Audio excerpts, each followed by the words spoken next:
கடவுளின் சொர்க்க பூமியான கேரளாவில் உடுமலைப்பேட்டை டு மூணார் மறையூர் காந்தலூர் இடைப்பட்ட இடத்துல ரிட்டையர்மெண்ட் விழா மற்றும் பண்ணை வீடுகள் அமைக்க சிறந்த இடம் தேர்வு செய்யப்பட்டுள்ளது. விருப்பமுள்ளவர்கள் முன்பதிவு செய்து கொண்டால் முன்னுரிமை அளிக்கப்படும். தொடர்பு கொள்ள வேண்டிய எண்கள். நம்ம அரசியலுக்குள்ள போகணும் அப்படிங்கிற ஆசை டேர்னிங் பாயிண்ட்னு சொல்லுவாங்களா, அது எங்க ஸ்டார்ட் ஆகுச்சு? அது அரசியலுக்குள்ளே போகணுன்ற டிரான்ஸ்ஃபர்மேஷன் பெருசாக இல்லை. குடும்பம் ஒரு அக்மார்க் திமுக குடும்பம்.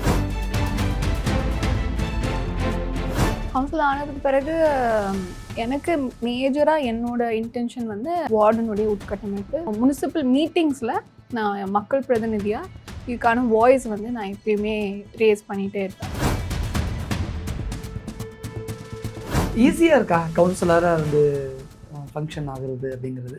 எனக்கு அது பிடிச்சிருக்கு. ஈஸியாக இருக்கா? பேஷனட்டாக இருக்கனால பிடிச்சிருக்கு. இளைஞர்கள் அரசியல் வந்தால் அரசியலுக்கு நல்லது, இளம் பெண்கள் அரசியலுக்கு வந்தால் சமூகத்துக்கு நல்லது. நம்ம ஊரை பொறுத்த வரைக்கும் பொண்ணுங்களுக்கெல்லாம் அரசியல் செட் ஆகாது அப்படிங்கிற ஒரு பிம்பம் இல்லை. அது ஈஸியாக உடைச்சிட்டாங்களா அப்பா அம்மாவே? ஆமாம் ஆமாம், அதை பிரேக் பண்ணது அவங்க தான். ஃப்ரெண்ட்ஸ் எல்லாம் பயமுத்திருப்பாங்க, இன்னும் அரசியலுக்கு போறியா சிச்சோ அப்படின்னு இருப்பாங்களே. ஃப்ரெண்ட்ஸ் ரொம்ப சப்போர்ட்டிவாக இருந்தாங்க. ஊர் மக்கள் என்ன சொன்னாங்க? ஏன்னா இவ்வளோ யங் ஏஜ்ல பொம்பளை பிள்ளை நீ கவுன்சிலருக்கு நிற்கிறியா, எப்படி எங்களுக்கெல்லாம் நீ நல்லது செய்வ அப்படின்னு ஒரு செகண்ட் யோசிச்சிருப்பாங்கல்ல. ஆனால் மக்கள் வந்து ரொம்ப ப்ரொக்ரெசிவாக இருந்தாங்க.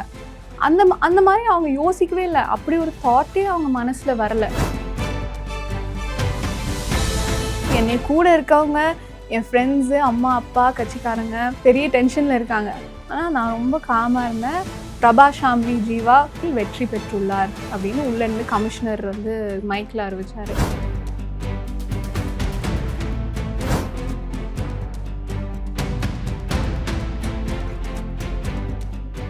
வணக்கம்.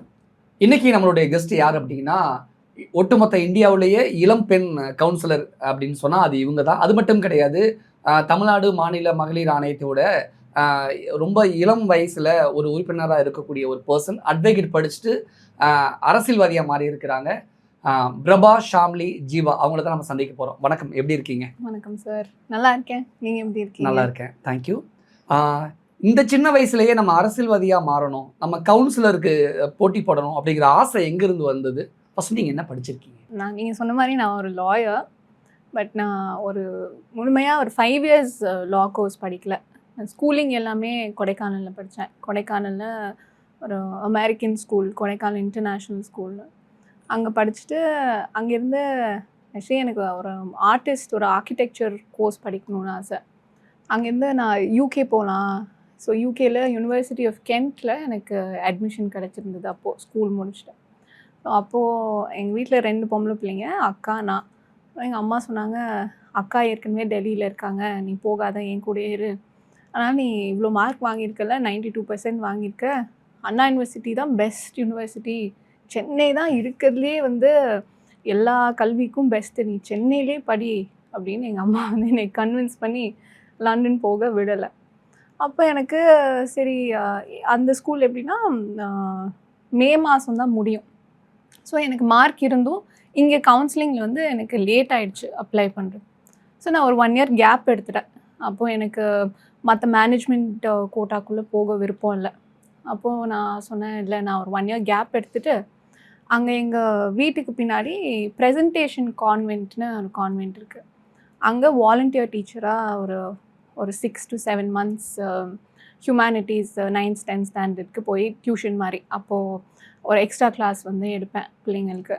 ஸோ வாலண்டியர் டீச்சராக இருந்துட்டு அப்போது நான் நினச்சேன், சரி ஹியூமனிட்டிஸ் நமக்கு நல்லா வருது, ஹிஸ்ட்ரி, ஜியாகிரஃபி, சிவிக்ஸு இது நமக்கு நல்லா வருது. அதனால் அப்போ பார்த்துட்டு இருக்கும்போது Jawaharlal Nehru university, Tata institute of social sciences, இந்த மாதிரி யூனிவர்சிட்டிஸ் பார்த்துட்டு இருக்கும்போது பெங்களூரில் கிரைஸ்ட் யூனிவர்சிட்டின்னு ஒரு யூனிவர்சிட்டி இருக்குது. அவங்க வந்து இப்போது ஒரு மேஜர் இல்லாமல் ட்ரிப்பிள் மேஜர் கோர்ஸ் வந்து ஆஃபர் பண்ணுறாங்க அப்படின்றது என்னோடய டீச்சர் சொன்னாங்க. ஸோ பெங்களூர் கிரைஸ்ட் யூனிவர்சிட்டியில் economics, political science and sociology, பொருளாதாரம், அரசியல் அறிவியல், சமூகவியல், இது 3 மேஜராக பிஏ கோர்ஸ் வந்து அங்கே சேர்ந்தேன். சேர்ந்து அது எனக்கு ரொம்ப பிடிச்சிருந்தது, காலேஜ் கோர்ஸ் அங்கே படிக்கிறது.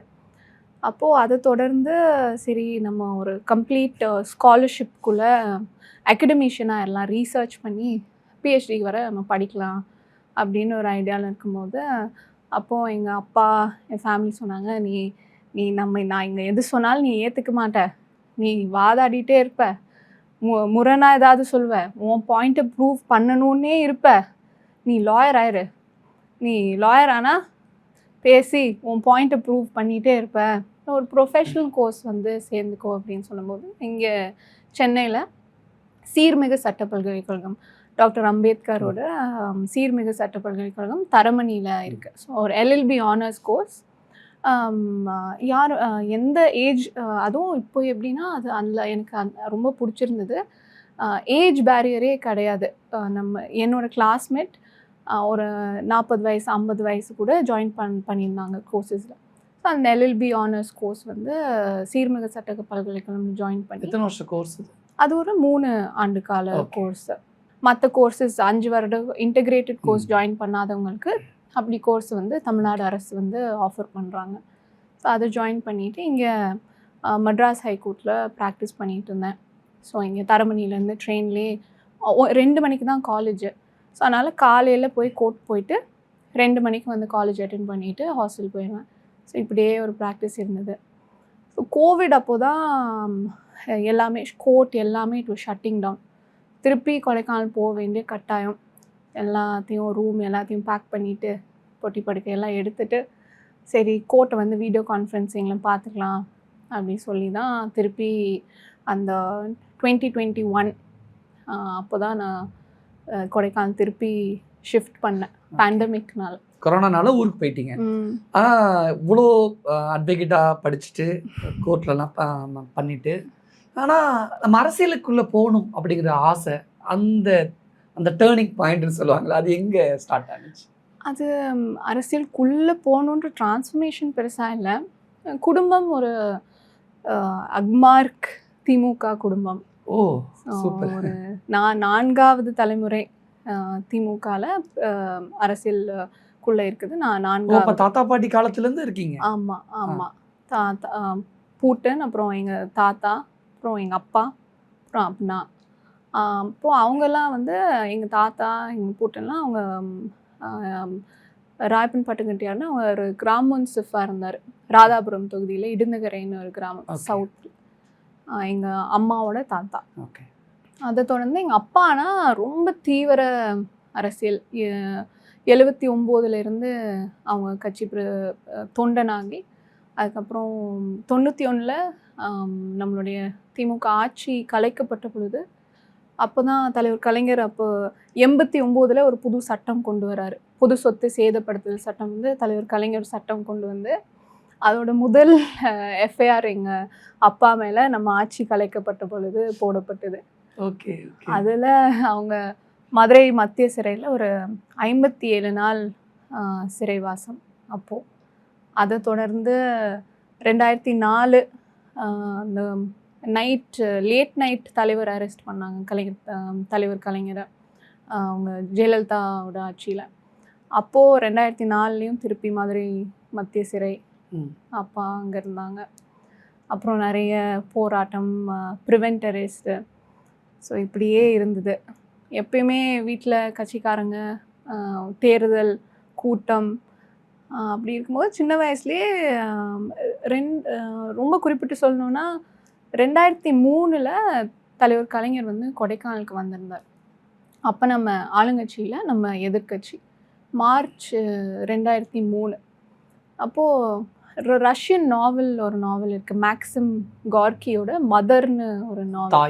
தாய் தமிழில் தாய். அதை வந்து தலைவர் கலைஞர் அவரோட அப்போ அவருக்கு எனக்கு 8 வயசு, தலைவர் கலைஞருக்கு ஒரு 84 வயசு இருக்கும். அப்போ எதிர்கட்சி தலைவர். ஆனால் what he chose to do, தாய் காவியம்னு மேக்சிம் கார்கியோட நாவலை வந்து கார்கியின் தாய்ன்னு மொழிபெயர்ப்பு பண்ணிட்டு இருந்தார். கொடைக்கானலில் தான் அதை மொழிபெயர்ப்பு டிரான்ஸ்லேஷன் தலைவர் பண்ணிட்டு இருந்தார். அப்போது நைட்டோட நைட்டாக தலைவர் நைட்டோட நைட்டாக அடுத்த நாள் தலைவர் வந்து கிளம்பணும். அப்போது மூஞ்சிக்கல்னு அதுதான் எங்களோட எங்களோட ஊரோட ஒரு மையப்பகுதி. மூஞ்சிக்கல்ல அவர் கிளம்பி காலையில் வந்து கூட்டம் பேசிட்டு போனோம். அப்போது பால்சாமி பெரியப்பான்னு தான் நான் கூப்பிடுவேன், கட்சிக்காரர். ஆனால் கட்சிக்காரங்க எல்லாரையும் உறவு முறை சொல்லி கூப்பிட்ற ஒரு பழக்கம். ஸோ பால்சாமி பெரியப்பா வந்து ஒரு 8 வயசு. அப்போ என்னை தோளில் தூக்கி வச்சுருக்காரு. அப்படி ஒரு கூட்டம் மூஞ்சிக்கல் ஃபுல்லாக. இப்போ நைட்டாக ஒரு ஸ்டேஜை வந்து அப்பா கட்டுறாங்க, ஒரு காங்க்ரீட் ஸ்டேஜ். அப்போ நம்ம எதிர்க்கட்சி இல்லையா, அப்போ எதிர்க்கட்சியாக இருக்கனால தலைவர் காலையில் வந்து பேசுகிறாங்கன்றனால நைட்டாக அப்போ உள்ள ஒரு அதிமுக சேர்ந்த ஒரு சேர்மன், அவங்க ஆளுங்கட்சியாக இருக்கனால அந்த ஸ்டேஜை வந்து நைட்டே இடிச்சிடுறாரு. அப்பா கட்டுறாங்க ஸ்டேஜ். கட்டுறது அதிமுக ஆட்கள் இடிச்சு. ஆமாம், அதிமுக சேர்மன், கொடைக்கானலோட சேர்மன், அவங்க ஆளுங்கட்சியாக இருக்க காரணத்தினால இடிக்கிறாங்க. அவங்க ஜெயலலிதா அவர்கள் சொல்லி அவங்க ஆளுங்கட்சியாக இருக்க காரணத்தினால இடிக்கிறாங்க. அப்போ என்ன பண்ணுறாங்க, தலைவர் வந்து காலைல பேசணும் இல்லையா, கூட்டம், அவர் எதிர்க்கட்சி தலைவர் அவர். அதனால் காலையில் திருப்பி பலகை வச்சு ஒரு ஸ்டேஜ் போடுறாங்க.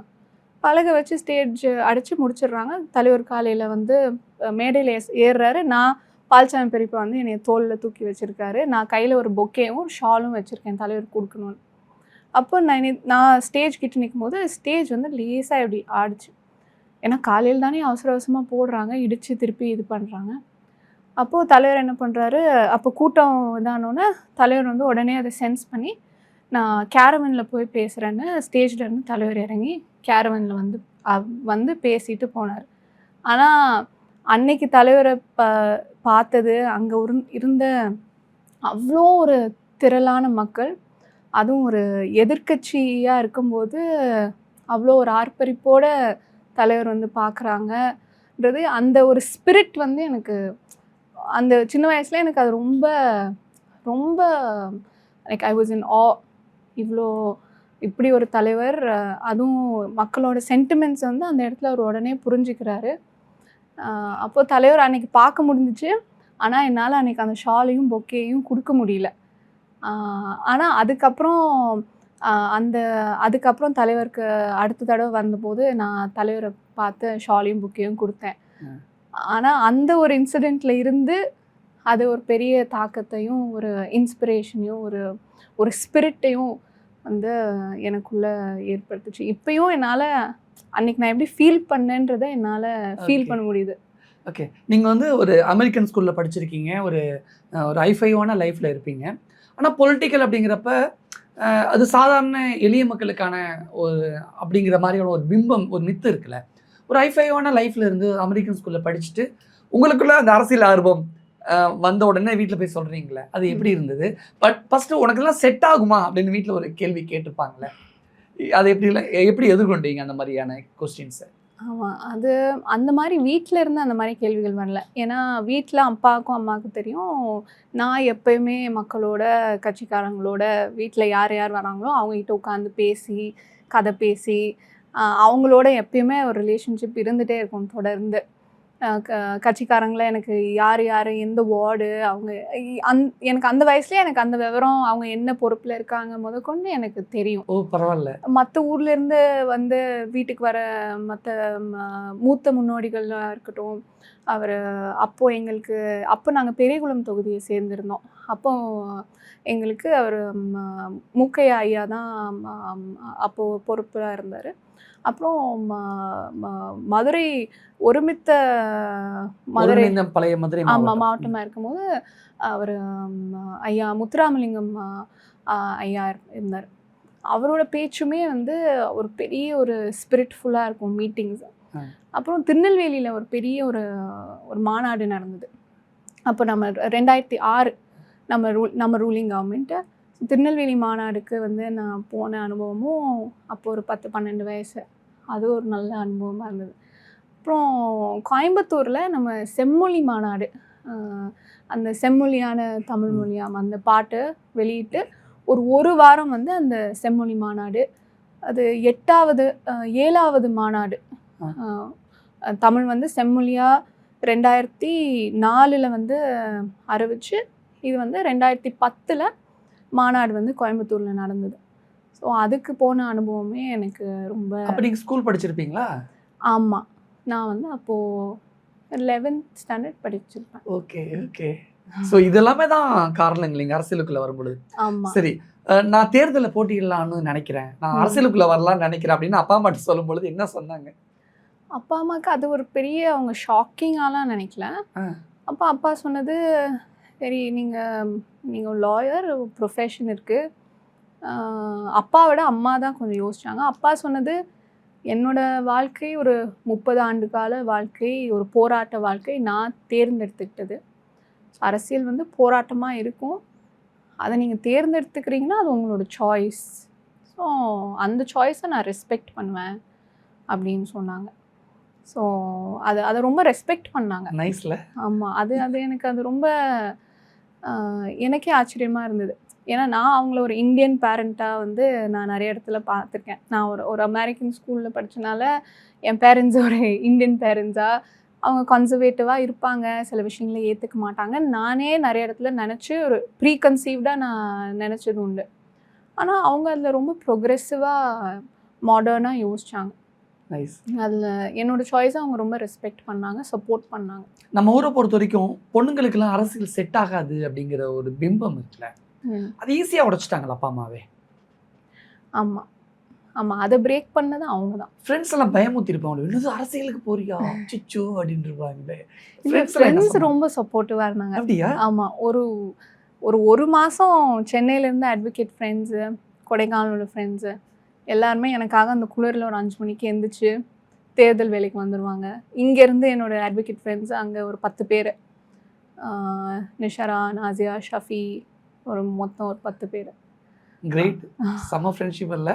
ஆமாம். இல்லை, இதெல்லாம் இப்போலாம் பெருசாக கிடையாது. அப்படிலாம் எப்போதுமே பொலிட்டிக்கல் அப்படின்னு போயிட்டாலே மணி மைண்டடாக தான் எல்லாருக்குமே ஃபஸ்ட்டு யோசிக்க தோணும்.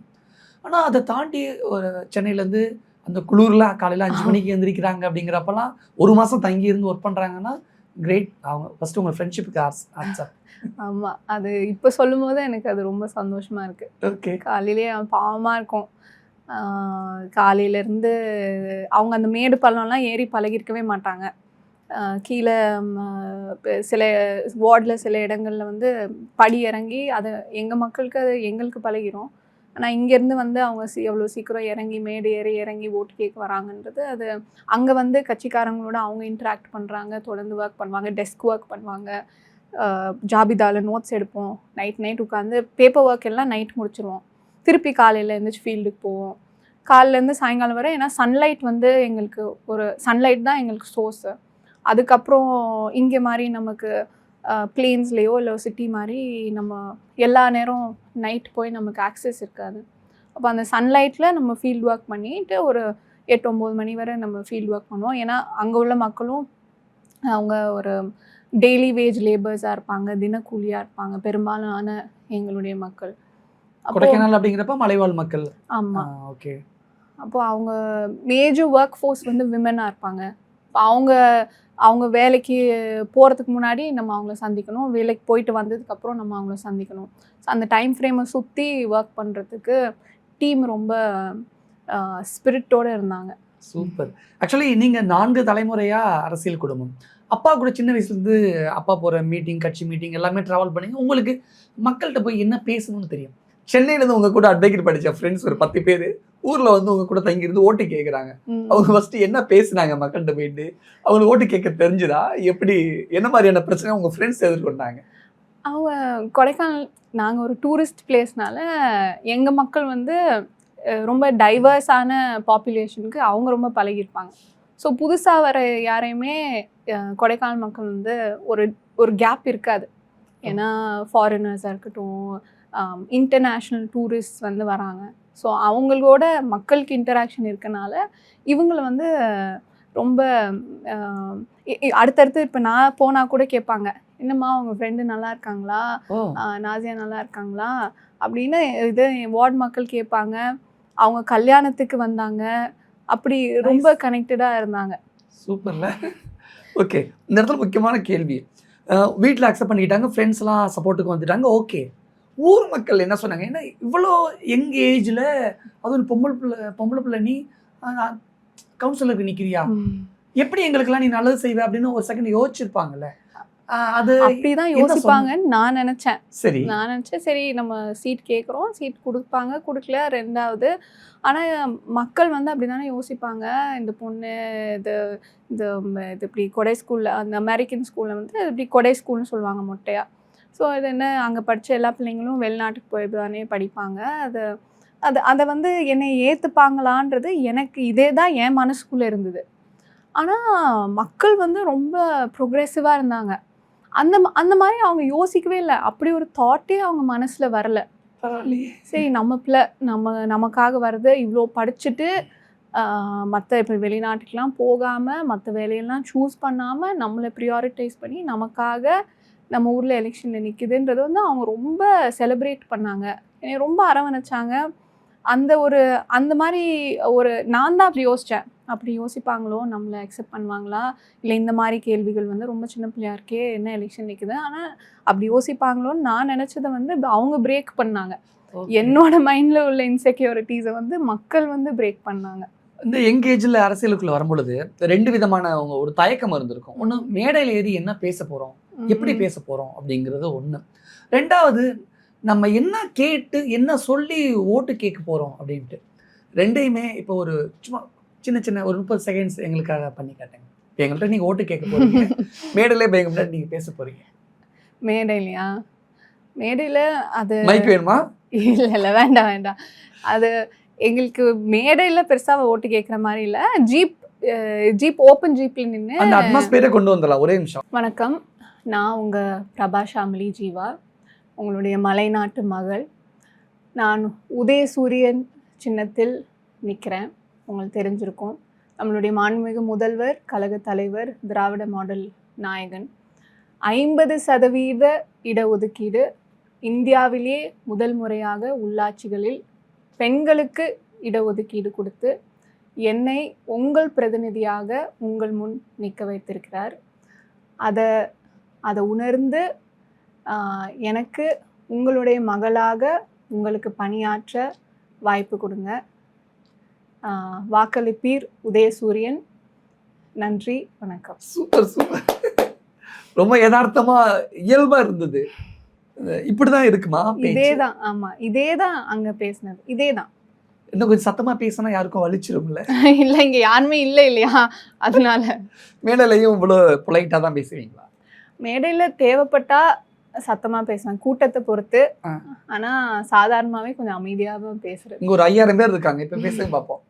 வணக்கம், நான் உங்க வழக்கறிஞர் பிரபா ஷாமிலி ஜீவா, 7வது வார்டு வேட்பாளர், உங்களுடைய வேட்பாளர், உங்களுடைய மலைநாட்டு மகள், உங்களுடைய செல்லப்பிள்ளை, நம்மளுடைய மாண்புமிகு முதல்வர், கழக தலைவர், திராவிட மாடல் நாயகன். முதல் முறையாக 50% இடஒதுக்கீடு மகளிருக்கு கொடுத்து என்னை உங்கள் பிரதிநிதியாக உங்கள் முன் நிற்க வைத்திருக்கிறார். என்னை உங்கள் மகளாக உங்களுக்காக பணியாற்ற வாய்ப்பு கொடுங்க. வாக்களிப்பீர் உதயசூரியன். நன்றி. நைஸ். சென்னை மேயர் பிரியாவை விட உங்களுக்கு வயசு கம்மியாக தான் இருக்கும் போல. ரொம்ப பொலைட்டாக, அவங்களே ரொம்ப மெதுவாக தான் பேசுவாங்க. அதை விட ரொம்ப க்யூட்டாக, ரொம்ப இயல்பாக, ரொம்ப சாதாரணமாக பேசுனீங்க. பேசும்பொழுது எப்படி இருந்ததுன்னா, ஓட்டு கேட்கும்பொழுது எப்படி இருந்ததுன்னா, நம்ம வீட்டில் ஒருத்தங்க இருந்தால் அப்படி பேசுவாங்க, அப்படி இருந்தது. பரவாயில்ல, யதார்த்தமாக இருந்தது. வாழ்த்துக்கள். ஹாப்பியாக. ஓகே, நான் ஏற்கனவே கேட்ட மாதிரி தான், இந்த சின்ன பொண்ணாக இருக்கேன், நம்மளுடைய நல்லது கெட்டதெல்லாம் இந்த பொண்ணுக்கு தெரியுமா அப்படிங்கிற ஒரு பாயிண்ட் ஆஃப் வியூ இருந்திருக்கும். ஓட்டு போடுவாங்களா அப்படிங்கிற டவுட்டும் உங்களுக்கும் இருந்திருக்கும். இதெல்லாம், இந்த மாதிரியான சேலஞ்சிங்லாம் எப்படி கடந்து வந்தீங்க? ஆமாம், அது இப்போ நம்ம கேம்பெயின் வந்து நம்ம இப்போ ஜீப்பில் பேசுகிறது ஒன்று, அது என்னைக்காவது ஒரு நாள் தான் இருக்கும். ஆனால் முக்கியமாக அவங்க வீடுக்கு போய் நம்ம ஓட்டு போடுங்கன்னு சொல்லிட்டு வந்துடுறது இல்லை. என்னோட கேம்பெயின் அப்படி இருந்தது. ஒவ்வொரு வீட்லேயும் ஒரு அரை மணி நேரத்துலேருந்து 1 மணி நேரம் நான் உட்காந்து அவங்கக்கிட்ட பேசி ஒரு ஃபார்ம் ஒன்று ஃபில் பண்ணோம். அவங்களுக்கு என்னென்ன பிரச்சனைகள் இருக்குது, like first priority, second priority, third priority. So அப்படி அவங்களோட இஷ்யூஸு அவங்க இப்போ ஒரு வீட்டில் ஒரு 5-6 பேர் இருக்காங்கன்னா, இப்போ அவங்க குடும்ப ரேஷன் கார்டு எங்கே இருக்குது, அவங்களுக்கு அவங்க இன்சூரன்ஸ் இருக்கா, இது நம்மளுடைய கலைஞர் காப்பீட்டு திட்டம் இருக்கா, அவங்க என்னென்ன பெனிஃபிட்ஸ் அரசு உதவி வந்து என்னென்ன பெற்றிருக்காங்க, விதவை உதவித்தொகையிலேருந்து அவங்களுக்கு கிடைக்குதா, அப்புறம் ரேஷன் கார்டில் அவங்கள ஏதாவது திருத்தம் பண்ண வேண்டியது இருக்கா, இந்த மாதிரி கவர்மெண்ட் கலெக்டர் ஆஃபீஸ் இந்த மாதிரி correction work basic needs and facilities infrastructure வந்து ஒரு நோட் மாதிரி போட்டோம், ஒரு டேட்டா கலெக்ஷன் மாதிரி. ஸோ அந்த கான்வர்சேஷன், அந்த டயலாக் எனக்கும் அந்த குடும்பத்துக்கும் எனக்கும் ரொம்ப உதவியாக இருந்தது. அவங்களுக்கும் என்னையை புரிஞ்சுக்கிறதுல ஒரு பெரிய அந்த அந்த கான்வர்சேஷன் வந்து ரொம்ப கன்வின்சிங்காக இருந்தது அவங்களுக்கும் எனக்கும். அதில் வந்து அவங்க சரி அப்போ இந்த பொண்ணுக்கிட்ட நம்ம என்னன்னாலும் கேட்கலாம், எப்போனாலும் கேட்கலாம், நமக்காக இருக்கும், நமக்காக வந்து நிற்கும், நல்லது கெட்டத்தில் வந்து பங்கெடுத்துக்கும், நம்ம வீட்டில் சாப்பிடும், அது அவங்களுக்கு ரொம்ப ப்ராமிசிங்காக இருந்தது. ஓ, அந்த நம்பிக்கையை விதைச்சிட்டீங்க. ஆமாம், நைஸ். அதை தொடர்ந்து அது நான் ஒரு பரிச்சயமான முகம், என்னோட தந்தை ஒரு பரிச்சயமான முகம் போது, ஆனால் எனக்கும் அவங்களுக்கும் ஒரு பர்சனல் கனெக்டை வந்து நான் போய் எஸ்டாப்ளிஷ் பண்ணணுன்ற ஒரு நிலையில் அவங்க எனக்கு ரொம்ப வெல்கமிங்காக இருந்தாங்க. அந்த ஸ்பேஸை வந்து எல்லா குடும்பமும் எனக்கு கொடுத்தாங்க.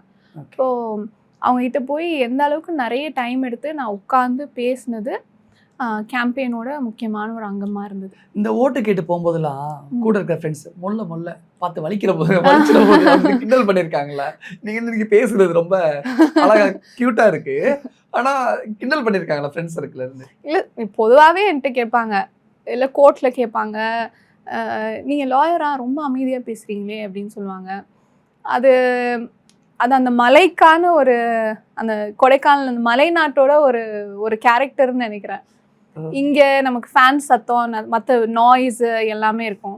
அங்கே நாங்கள் ரொம்ப சத்தமாக பேச வேண்டிய ஒரு கட்டாயம் இல்லை. ஓகே. ரொம்ப ரொம்ப அக்ரெசிவான ஒரு நேச்சர் அங்கே யாருக்கும் இல்லை.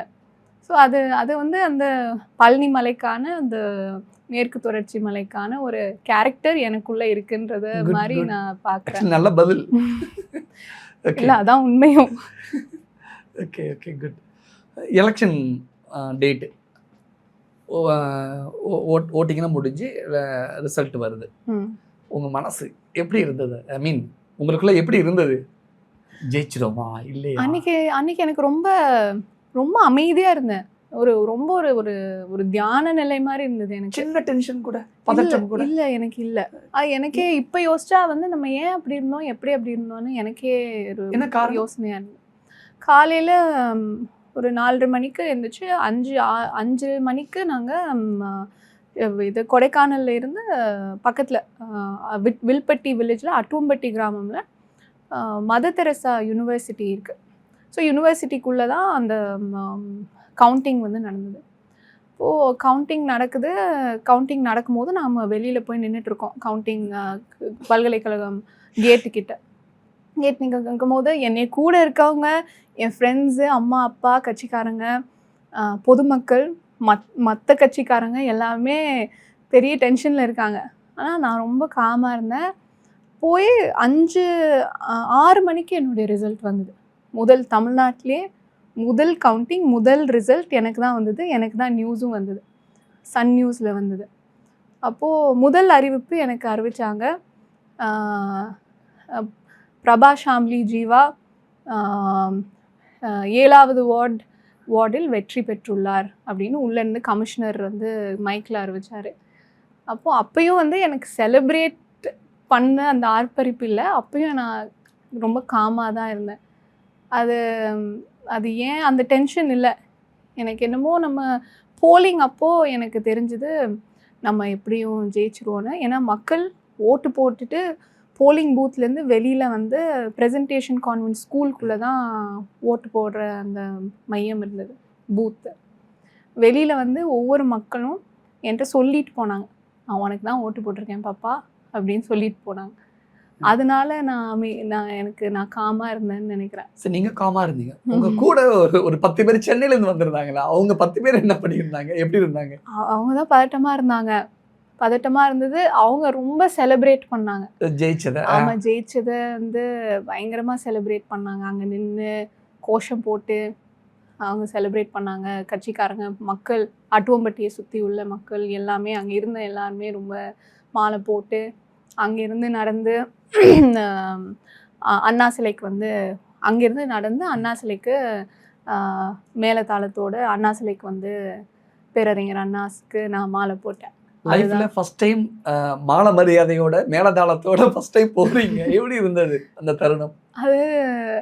அதுவும் மூத்த கட்சிக்காரங்க, கழகத்தினுடைய மூத்த முன்னோடிகள், திமுகவுடைய சீனியர்ஸ். ஆமாம், சீனியர்ஸ், கொடைக்கானல்லே சீனியர்ஸு, பல போராட்டங்களில் பங்கெடுத்தவங்க.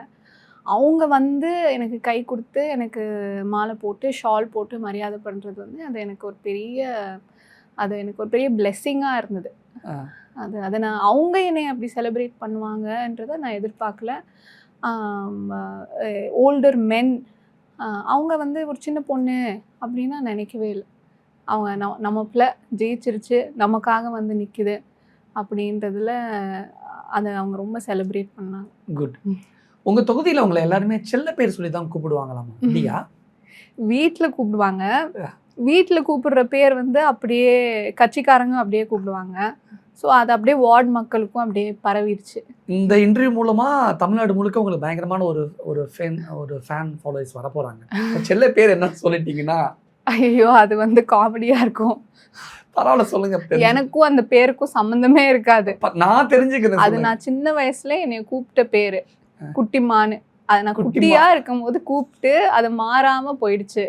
அதனால வீட்டில் சொந்தக்காரங்க, கட்சிக்காரங்க. வீட்டில் மட்டும்தான் குட்டிமான்னு கூப்பிடுவாங்களா? இல்லை, கட்சிக்காரங்க குட்டிமான்னு. எனக்கு தேர்தல் வரைக்கும் ஊரில் வந்து என் பேர் தெரியாது. அவங்க அண்ணன் பொண்ணு அப்படின்னு சொல்லுவாங்க, இல்லை குட்டிமான்னு சொல்லுவாங்க.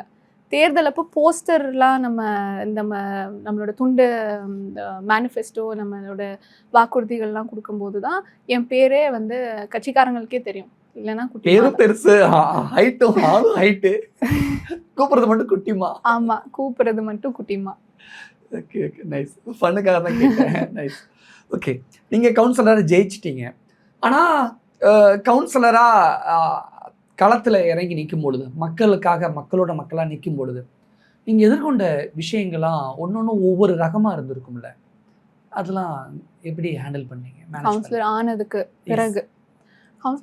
பிறகு எனக்கு மேஜராக என்னோட இன்டென்ஷன் வந்து உட்கட்டமைப்பு, வார்டனுடைய உட்கட்டமைப்பு, சாலை, வடிகால், water pipeline, street light. So இது என்னோட மேஜர் ப்ரியாரிட்டியாக இருந்தது.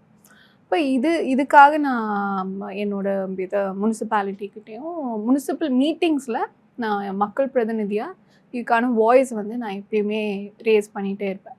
ஸோ அதை நெகோஷியேட் பண்ணுறது எனக்கு ஒரு சேலஞ்சுன்றதை விட அதோட டைம் ஃப்ரேம் வந்து அங்கே உள்ளே போனதுக்கப்புறம் தான் எனக்கு தெரிய வந்தது.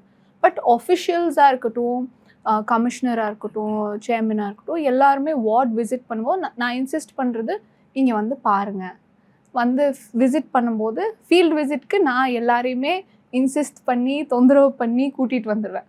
எனக்கு இது இருக்குது, எனக்கு வேணும், இது செஞ்சு தரணும். அப்படி நான் இன்சிஸ்ட் பண்ணி நான் அங்கே வேலைகள் நடக்கிறது வந்து நான் புஷ் பண்ணி ஃபாலோ பண்ணிகிட்டே இருப்பேன்.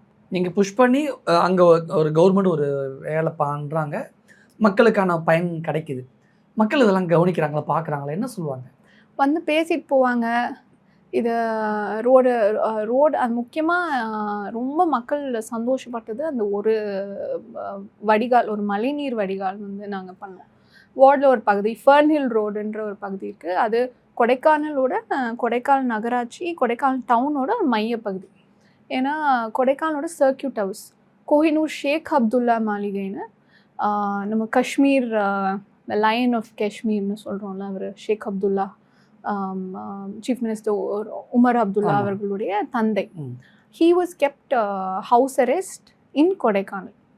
அந்த கோஹினூர் ஷேக் அப்துல்லா மாளிகை தான் அவரை வந்து ஹவுஸ் அரெஸ்ட் பண்ணி அவர் அங்கே இருந்தார். ஸோ அந்த ஒரு லேண்ட்மார்க் இருக்கிறது தான் ஃபர்ன்ஹில் ரோடு, என்னுடைய வார்டுக்கு உட்பட்ட பகுதி. அந்த கோஹினூர் ஷேக் அப்துல் மாளிகையை தொடர்ந்து ஹோட்டல் தமிழ்நாடும், DSP office, PWD quarters, bank quarters, இப்படி எல்லாமே ஒரு முக்கிய பகுதி. ஆனால் அங்கே மழைநீர் வடிகால் வசதி வந்து சரியாக பராமரிக்காமல், இல்லை மழைநீர் வடிகால் இல்லாமல் இருந்தது.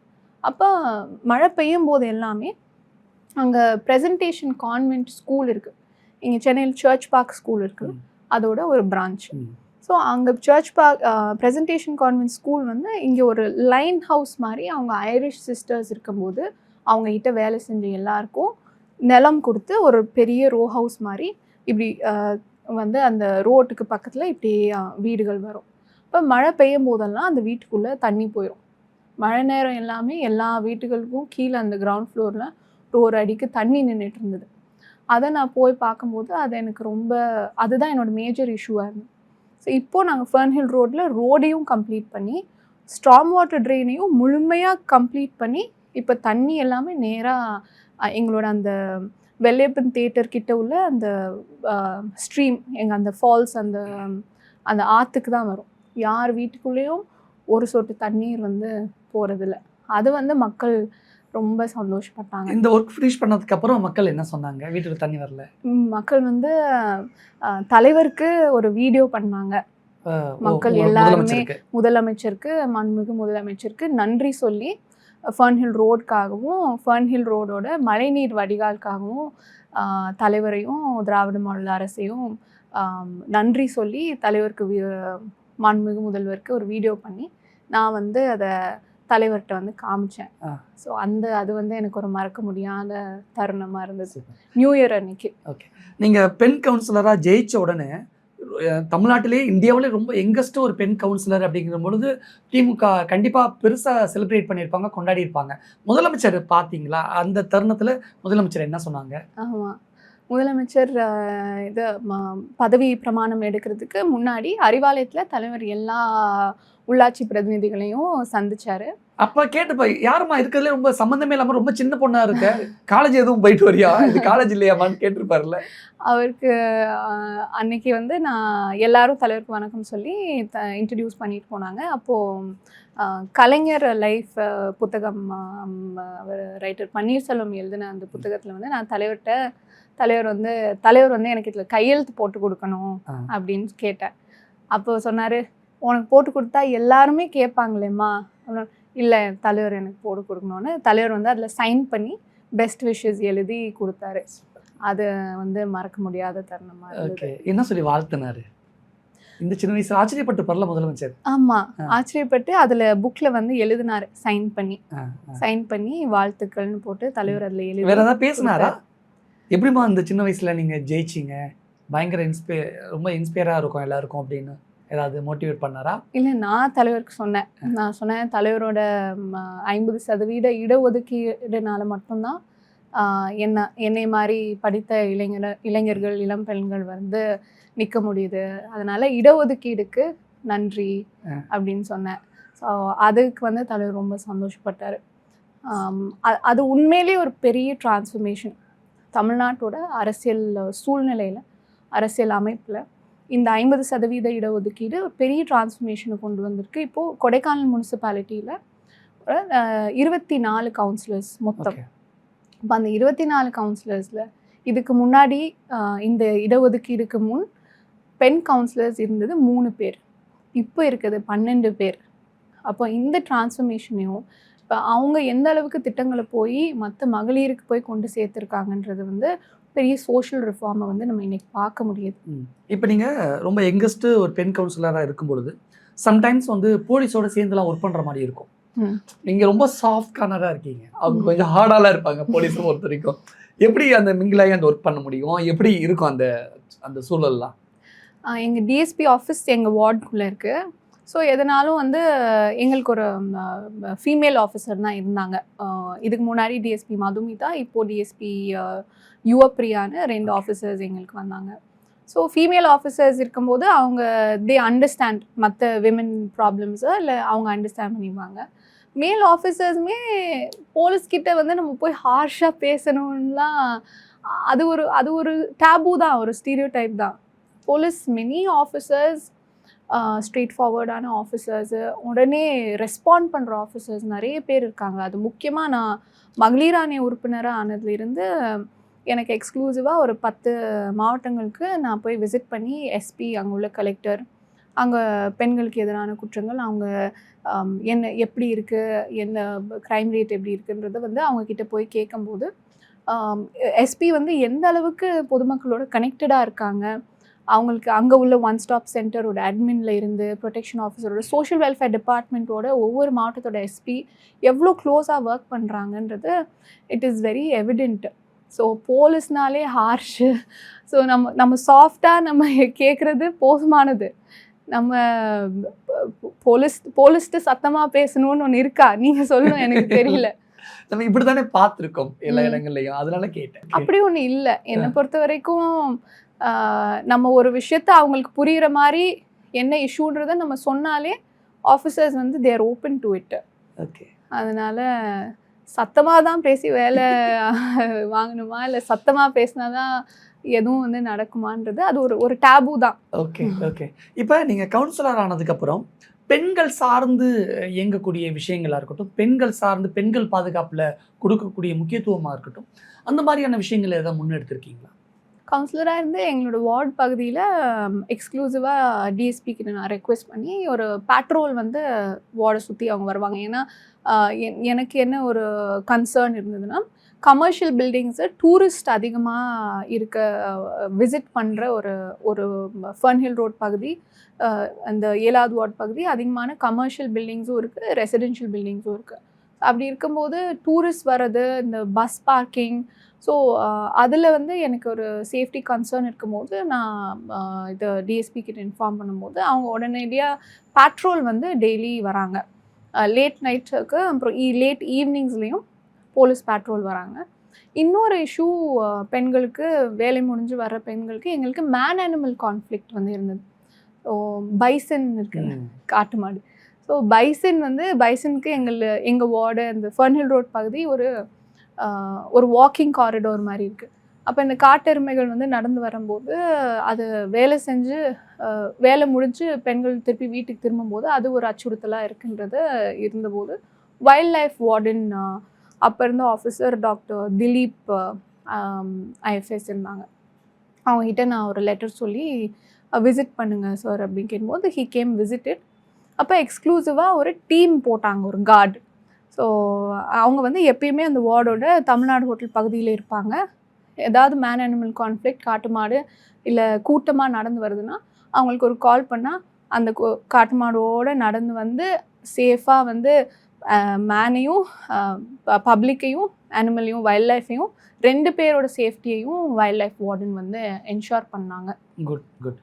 இப்போ நீங்கள் பெண் கவுன்சிலராக மாறினதுக்கப்புறம் ஒரு மழை புயல் மாதிரியான பாதிப்புகள்லாம் ஜென்ஸாக இருந்தால் வேட்டியை மடித்து கட்டுட்டு இறங்கிடுவாங்க. நீங்கள் அப்போ ஒரு பெரிய சேலஞ்சிங்காக இருக்கும்ல, மழை புயலில் எதிர்கொள்கிறது, அது ஒரு உமனாக எதிர்கொள்ளும் பொழுது, அது ஒரு கவுன்சிலராக எதிர்கொள்கிறது பயங்கர சேலஞ்சிங்காக இருக்கும். அந்த மாதிரியான சூழலை ஹேண்டில் பண்ணியிருக்கீங்களா? ஆமாம், எப்பயுமே புயல் வந்து ஏதாவது ஒரு மரம் விழுந்துடும் எங்கள் வார்டுக்குள்ளே. கொடைக்கானல் அதுவும் இந்த யூக்கலிப்டஸ் மரம் வந்து புயல் நேரம் மழை நேரம் ஒரு மரமாவது விழும், பெரிய மரம் விழும். அப்படி 2 தடவை அது இந்த எங்கள் வார்டில் கங்கா காம்பவுண்டுன்ற அந்த பகுதியில் 2 முறை இது தொடர்ந்து நடந்தது. அப்போது ஒரு தடவை ஒரு 8 மணி இருக்கும் மழை நேரம், எனக்கு ஃபோன் பண்ணாங்க. ஸோ மரம் விழுந்துச்சு. அப்புறம் நான் உடனே ஸ்பாட்டுக்கு போனேன். ரெஸ்கியூக்கு இன்ஃபார்ம் பண்ணிவிட்டு நான் ஸ்பாட்டுக்கு போனோன்னா ரெஸ்கியூவும் ஃபயர் அண்ட் ரெஸ்கியூ வந்துட்டாங்க. ஃபயர் அண்ட் ரெஸ்கியூ வந்து அது ஒரு ஸ்கூல் ஜோன்,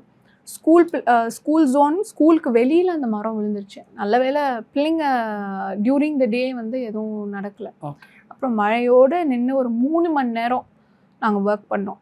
ஃபுல்லாக ட்ரென்ச் கோட்லாம் போட்டு தொப்பலாம் நனைஞ்சு ஸ்டூடெண்ட்ஸ் டாம்க்கு வர ஸ்டூடெண்ட்ஸால் உள்ள ஸ்கூலுக்குள்ளே போக முடியல, மரம் விழுந்திருக்கு, கொஞ்சம் சேதமும் இருந்தது.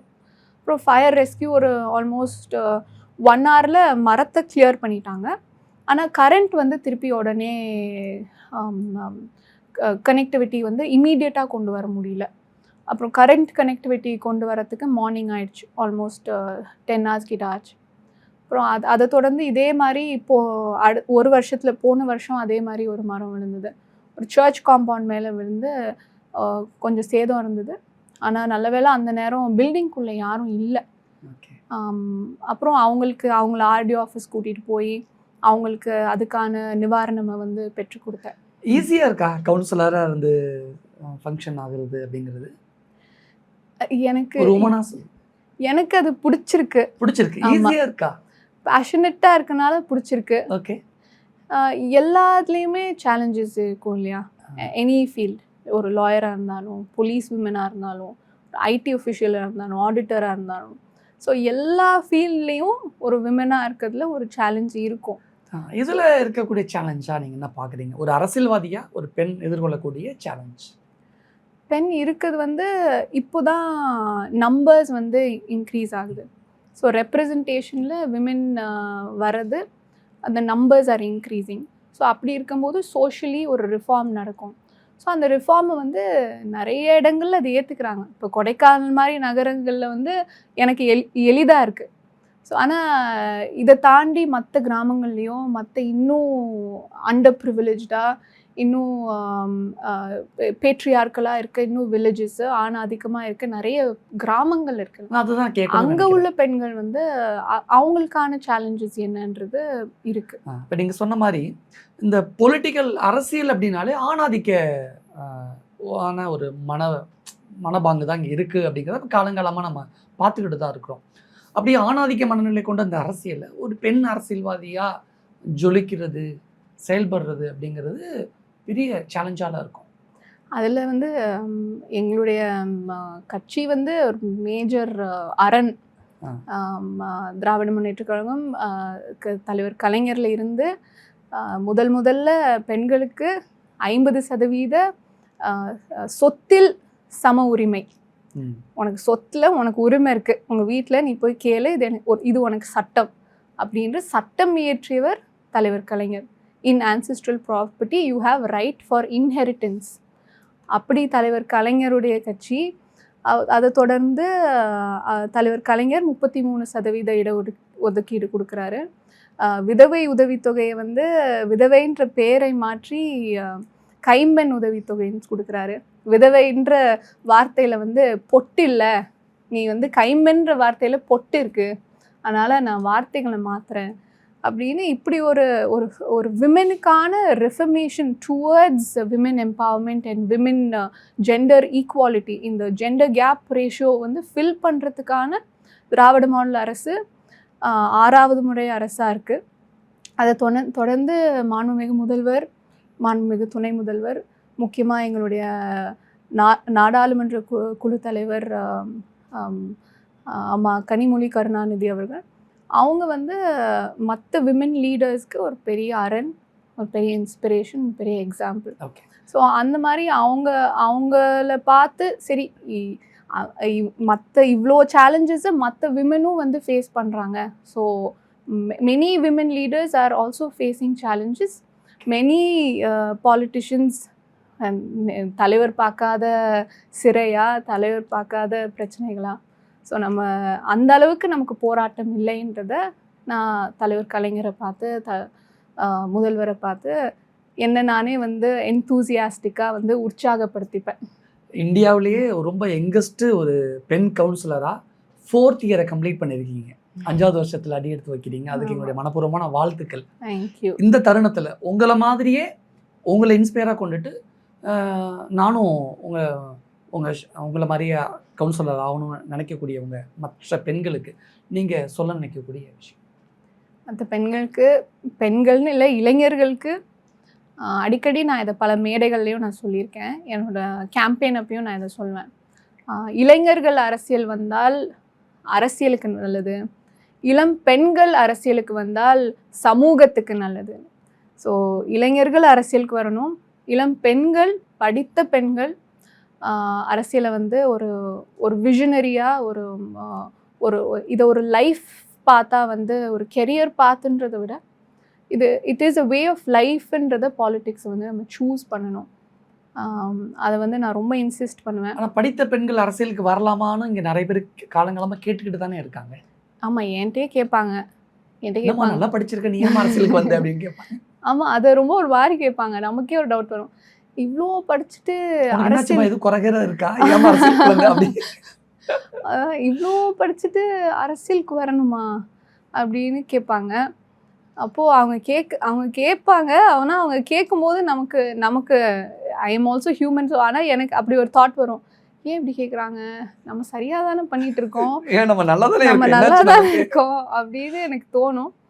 பட் அது ஒரு அவங்க கேட்குறதும் ஒரு நியாயமான விஷயம். ஏன்னா இவ்வளோ நாள் இதுக்கு முன்னாடி 21st century இதுக்கு முன்னாடி உள்ள அரசியலோட பேட்டர்ன் பார்த்தா politics is not for the educated அப்படி ஒரு டேக்லைன் இருக்குது. நீ படிச்சிட்டியா, நீ வேலைக்கு போ, பேங்க் வேலைக்கு போ, யூபிஎஸ்சி எழுது, டிஎன்பிஎஸ்சி எழுது, லாயர் ஆகு, ஜுடிஷியரி ஜட்ஜ் ஆயிரு, வெளிநாட்டுக்கு போயிருமா, நீ வெளிநாட்டில் போய் அமெரிக்கா போயிரு, லண்டன் போயிரு. ஸோ இந்த மாதிரி தான் நம்மளுடைய இளம் தலைமுறைக்கு இப்படி ஒரு அட்வைஸை தான் நம்ம கொடுத்துட்டே இருக்கோம். தட் பாலிட்டிக்ஸ் உனக்கு சேஃப் இல்லை, பாலிட்டிக்ஸ் உனக்கு it is not for the educated, இதில் உனக்கு டாலரண்ட்டாலாம் இருக்க முடியாது, நீ மாற்றத்தை கொண்டு வர முடியாதுன்ற ஒரு கண்டினியூஸ் ப்ராப்பகேண்டாவை நம்மளே பில்ட் பண்ணுறோம். அது உண்மை இல்லை. ஓகே. ஸோ அந்த ப்ராப்பகேண்டாவை பிரேக் பண்ணுறதுக்காக இப்போது எனி யங் பாலிட்டிஷியன்ஸ் உள்ளே வந்துட்டுருக்காங்க. ஆனால் இன்னும் நிறைய பேர் வரணும். ஓகே. நீங்கள் ஒரு எலைட் லைஃப் ஸ்டைலில் இருக்கீங்க, ஆனால் கவுன்சிலராகவும் இருக்கீங்க. பொதுமக்களுடைய பிரச்சனை என்ன அப்படின்னு எப்படி தெரிஞ்சுப்பீங்க? உங்களுடைய ரொட்டீன் ஒர்க் என்னவாக இருக்கும்? இப்போ ஊரில் ஒரு பிரச்சனை அப்படின்னா உங்களை எப்படி மக்கள் உங்ககிட்ட அட்ரஸ் பண்ணுவாங்க, எப்படி காண்டாக்ட் பண்ணுவாங்க? நான் உங்களோட மக்களாக தான் நான் இருக்கேன். மேபி நான் வித்தியாசமாக நான் மெதுவாக பேசுகிறதோ இல்லை கொஞ்சம் நடுவில் இங்கிலீஷ் பேசுகிறதுனால நான் எலீட்டுன்ற ஒரு லேபிளிங் மேபி என் மேலே வந்துருதோ அந்த மாதிரி நினைக்கிறேன். அப்படி தான் இருக்குதுன்னு நினைக்கிறேன். பட் நான் ஒரு சாதாரண ஒரு குடும்பத்தில் என்னுடைய மூதாதையர் விழுப்புரம் மாவட்டத்துலேருந்து எலவனாசூர் கோட்டை என்ற ஒரு ஊர்லேருந்து கொடைரோடு ரயில்வே ஸ்டேஷன் அங்கேருந்து நடந்தே கொடைக்கானல் போய் அங்கே ஒரு வாழ்க்கையை தொடங்கினாங்க எங்கள் அப்பாவோட மூதாதையர். எங்கள் அப்பா ஒரு 9 வயசில் அவங்க அப்பா தவறிடுறாங்க. எங்கள் அப்பாவோட அப்பா பாட்டி ஆச்சி என்ன பண்ணுறாங்க, ஷீ வாஸ் விடோட். 31 வயசில் 5 குழந்தைங்களோட அவங்க ஷீ வாஸ் விடோடு. அப்போது அப்படியே காய்கறி கான்ட்ராக்ட் எடுத்து வேளாண் தான். நான் ஒரு விவசாய குடும்பத்தை சேர்ந்த ஒரு பொண்ணு.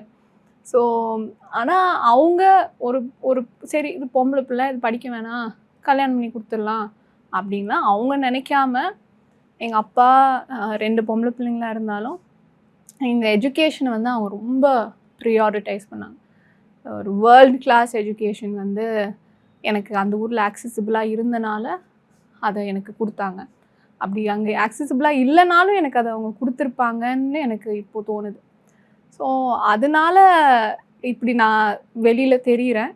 ஆனால் அவங்கள நீங்கள் பார்த்தீங்கன்னா அவங்க பேர் ஆலிஸ் மேரி, எங்கள் அப்பாவோட பாட்டி பேர். 2 மூக்குத்தி குத்திட்டு மாட்டல் போட்டு பின்னாடி இந்த கொசுவம் வச்சு முன்னாடி அப்படி கட்டுவாங்க, சாரி அப்படி கட்டுவாங்க. இப்போ வரைக்கும் அப்படி தான் கட்டுவாங்க. ஆமாம், அப்படி ஒரு சராசரி குடும்பத்திலேருந்து ஒரு விவசாய குடும்பத்துலேருந்து வந்த ஒரு பெண் தான் நான். ஸோ அதை தான் நான் என்னை அப்படி தான் பார்க்குறேன். ஸோ நான் என்னை எலீட் ஆகவோ, நான் என்னை ஒரு அங்கே நான் எதுலேருந்தையுமே அந்நியப்படுத்தி நான் பார்க்கல. ஸோ மக்கள் பிரதிநிதியாக என்னோட அந்த ஊரையும் அந்த மண்ணையும் ரெப்ரசன்ட் பண்ணுறது எனக்கு ஒரு பெரிய விஷயமா தெரியுது. அதை சிறுமைப்படுத்தி என்னால் பார்க்க முடியல. அதுக்கான ஒரு ரெப்ரசன்டேஷனுக்கு வந்ததே எனக்கு ஒரு பெரிய விஷயமா, ஒரு பெரிய அச்சீவ்மெண்ட்டாக தான் என்னால் பார்க்க முடியுது. அவங்களோட பிரதிநிதினா, அந்த விவசாய மக்களோட பிரதிநிதினா, அங்கே உள்ள டூரிசம், ஹாஸ்பிட்டாலிட்டி, தினம் வேலை செஞ்சு தினக்கூலிகளாக இருக்க மக்களோட பிரதிநிதினா, அவங்க என்னோட சொந்தக்காரங்களாகவும் இருக்காங்க நிறைய பேர். அங்கே உள்ள மக்களோட தினம் அவங்க நடந்து எவ்வளோ சிரமப்படுறாங்க. அவங்க டூரிசம் சுற்றி எவ்வளோ வேலைகள் இருக்குது அப்படின்றது. ஒரு இன்டர்நேஷ்னல் டூரிஸ்ட் பிளேஸாக இருந்தும் அங்கே என்னுடைய மலைநாட்டு மக்கள் எவ்வளோ பிரதிநிதித்துவத்துக்கு வரத்துக்கு ஒரு போராட்டத்தை அண்டர்கோ பண்ணுறாங்க. அந்த போராட்டத்தை தாண்டி நான் ஒரு மக்கள் பிரதிநிதி அப்படின்னு சொல்லிக்கிறேன். அது ஒரு பெரும்பான்மை மலைநாட்டு பிரதிநிதியாக நான் இருக்கேன்றது எனக்கு அது ஒரு ஒரு ஒரு பெரிய ப்ரௌடா பெருமையா சொல்றீங்க. ஆமாம், அது ஒரு கேட்கறதுக்கு பெரிய ரொம்ப பெருமையா இருக்கு. அச்சீவ்மெண்ட்டாக தான் நான் பார்க்குறேன். ஓகே.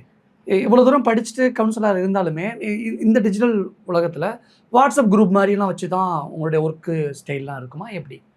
ஆமாம், அது ஈஸியாக கனெக்டடாக இருக்க முடியுது. எங்களுக்கு ஒரு கொடைக்கானல் வார்டு 7 ஆஃபிஷியல்னு ஒரு வாட்ஸ்அப் குரூப் வச்சுருக்கேன்.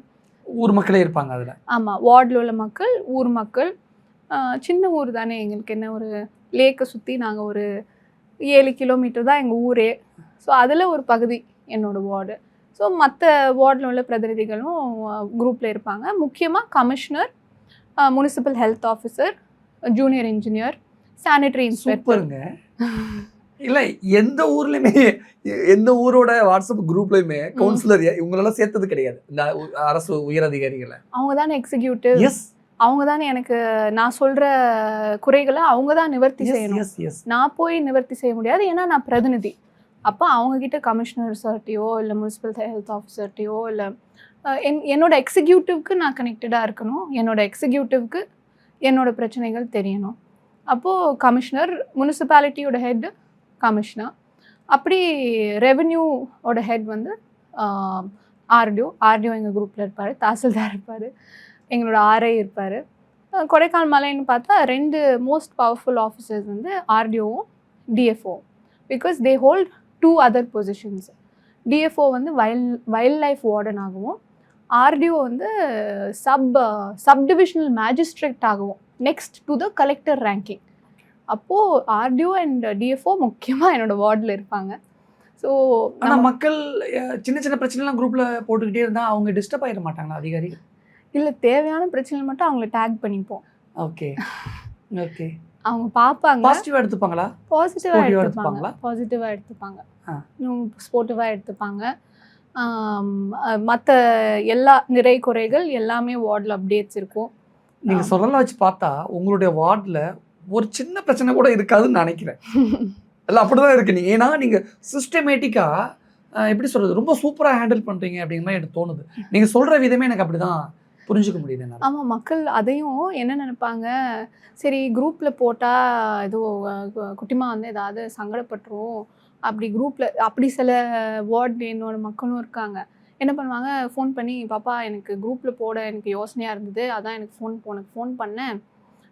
எனக்கு இன்னைக்கு தண்ணி வந்து 7 மணிக்கு வரல, லேட்டாக 7 மணிக்கு வர வேண்டிய தண்ணி ஏதோ எங்கள் லைன் வீட்டுக்கு மட்டும் 7 மணிக்கு தண்ணி வரல அப்படின்னு சொல்லுவாங்க. இப்போ நான் என்ன பண்ணுவேன், சரி அக்கா பரவாயில்ல இருங்க, நான் லைன்மேன் அண்ணா வந்து உங்களுக்கு கால் எடுக்கிறேன்னு சொல்லிட்டு மோகன் அண்ணா உடனே கால் எடுத்துருவேன். என்னோட கால் எடுத்து அவங்களோட இஷ்யூஸை வந்து அவங்களுக்கே மீடியேட் பண்ணி ஃபோன்லேயே அவங்களே பேச வச்சுட்டு அவர் உடனே போயிடுவார். போயிட்டு அப்போயும் அந்த இஷ்யூ சில நேரம் என்ன ஆகும், இந்த பைப்லைனில் அதில் ஒரு ஃபிட்டர் மாதிரி ஒன்று இருக்கும். அந்த ஒரு ஃபிரில்னு சொல்லுவாங்க, அது ஒரு அது வந்து ஒரு இது மாதிரி தண்ணியை வந்து ட்ரெயின் பண்ணி அனுப்பும். அந்த ஃபிரில் வந்து அடைச்சிரும். இல்லைன்னா மேலே ரோட்டில் வந்து வண்டி போயிட்டே இருக்குல்ல, இல்லை லாரியோ ஏதோ போகும்போது அதில் ஏதாவது ஒரு இஷ்யூ ஆயிடுச்சுன்னா அதை உடனே சரி பண்ண முடியலன்னா டேங்கர் அனுப்பி உடனே தண்ணி கொடுத்துருவோம். அப்படி ரொம்ப இஷ்யூனா நான் உடனே போயிடுவேன். இந்த சிஸ்டமேட்டிக் நீ சொல்லக்கூடிய விஷயம் ரொம்ப அழகாக இருக்குது, ரொம்ப யதார்த்தமாக இருக்குது. ஆக்சுவலி நீங்கள் ஏன் அடுத்து எம்எல்ஏ ஆகக்கூடாது, ஏன் அடுத்து மினிஸ்டர் ஆகக்கூடாது, ஏன் சிஎம் ஆகக்கூடாதுங்கிற மாதிரி எனக்கு கேட்க தோணுது. ஆக்சுவலி அப்படி தான் எனக்கு ரியலாகவே கேட்க தோணுது. ஃபஸ்ட்டு அதெல்லாம் நடக்கும். வாழ்த்துக்கள் ஃபஸ்ட்டு அதுக்கு. நான் அடுத்த கேள்விக்கு போகிறேன். கோடியில் ஒருவன் படத்தில் விஜய் ஆண்டனி சாருடைய அந்த ஆக்டிங்லாம் பார்க்கும் பொழுது அதில் கவுன்சிலர் ஆகி ஒரு சில பில்ஸ்லாம் பாஸ் பண்ணுவார். என்னுடைய தொகுதிக்கு என்னுடைய பகுதிக்கு இந்த மாதிரியான விஷயங்கள்லாம் வேணும் அப்படிங்கும்போது அவர் நிறைய சேலஞ்செல்லாம் எதிர்கொள்வார். அப்படி நீங்கள் கவுன்சிலர் ஆகிட்டு நீங்கள் நிறைய விஷயங்கள்லாம் கோரிக்கை வைப்பீங்களே, அப்போ அங்கே என்ன மாதிரியான சேலஞ்செலாம் நீங்கள் எதிர்கொள்வீங்க?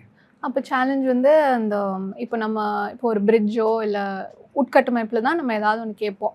வாய்க்கால், ரோடு, புது லைட்ஸ் அந்த மாதிரி கேட்கும்போது இந்த எனக்கு ஒரு பிரிட்ஜ் வந்து வின்சன் ஒர்க் டிஎஸ்பி ஆஃபீஸ் கிட்ட ஒரு வின்சன் ஒர்க் ஷாப்னு ஒரு பகுதி இருக்குது, அங்கே ஒரு பிரிட்ஜ் வந்து சாங்ஷன் பண்ணியிருந்தாங்க. அதில் இப்போ 10 lakhs சாங்ஷன் பண்ணியிருந்தாங்க. பட் நமக்கு அது ஒரு அதில் எக்ஸ்டென்ஷனும் அதில் கொஞ்சம் இன்னுமே ஒர்க் இருந்தது அதை கம்ப்ளீட் பண்ணுறதுக்கு.